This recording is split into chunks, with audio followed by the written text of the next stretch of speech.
Merhaba, ben Doktor Ayhan Özşahin. Tıp Fakültemizin şu an Tıbbi Beceri Laboratuvarındayız. Cihat Abaoğlu Tıbbi Beceri Laboratuvarı.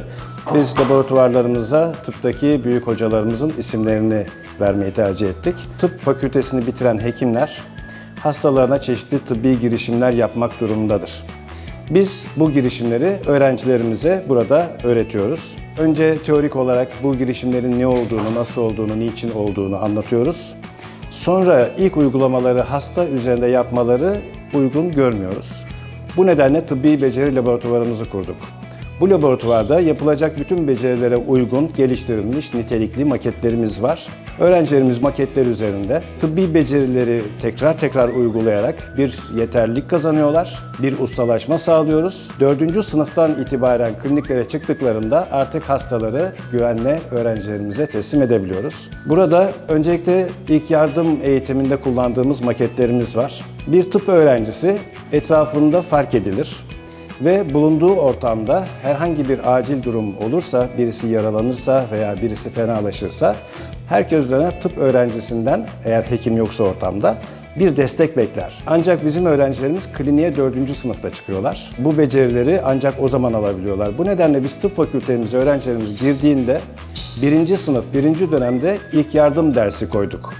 Bunu biraz tıbbi gerekçelerini de anlatarak biraz daha toplumun eğitiminden farklılaştırdık. Öğrencilerimiz burada acil bir durumda nasıl davranmaları gerektiği, ne yapmaları ve ne yapmamaları gerektiği, ortamı nasıl yönetmeleri gerektiğini öğreniyorlar. Teorik bilgileri verdikten sonra kalp masajı, suni solunum uygulaması için veya katı cisimle boğulmalarda ilk yardım için veya bazı sargı teknikleri, bazı taşıma teknikleri gibi beceri gerektiren uygulamaları burada kendilerine tekrarlattırıyoruz. Her bir öğrencimize teker teker ve ustalaşıncaya kadar tekrarlattırıyoruz.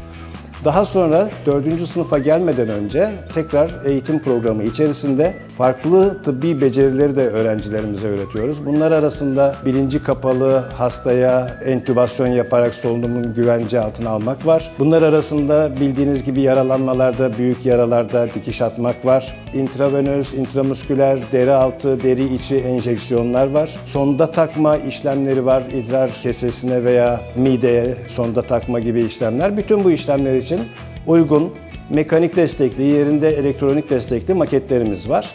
Ve öğrencilerimiz bu salonda bu maketler üzerinde istedikleri kadar çalışarak beceri kazanıyorlar. Ders kapsamında programlı olarak bunları veriyoruz. Onun dışında öğrencilerimiz isterlerse ders dışı saatlerde de randevu üzerine bu laboratuvarımızı kullandırıyoruz. Öğrenci kulüplerimizin çeşitli aktiviteleri var. Bu aktiviteler kapsamında eğer kullanmak isterlerse yine gözetmen eşliğinde bu maketleri, bu laboratuvarı kullanmalarına izin veriyoruz. Bazen böyle tatillerde falan gelip biraz daha dikiş atmak istediklerini söylüyorlar.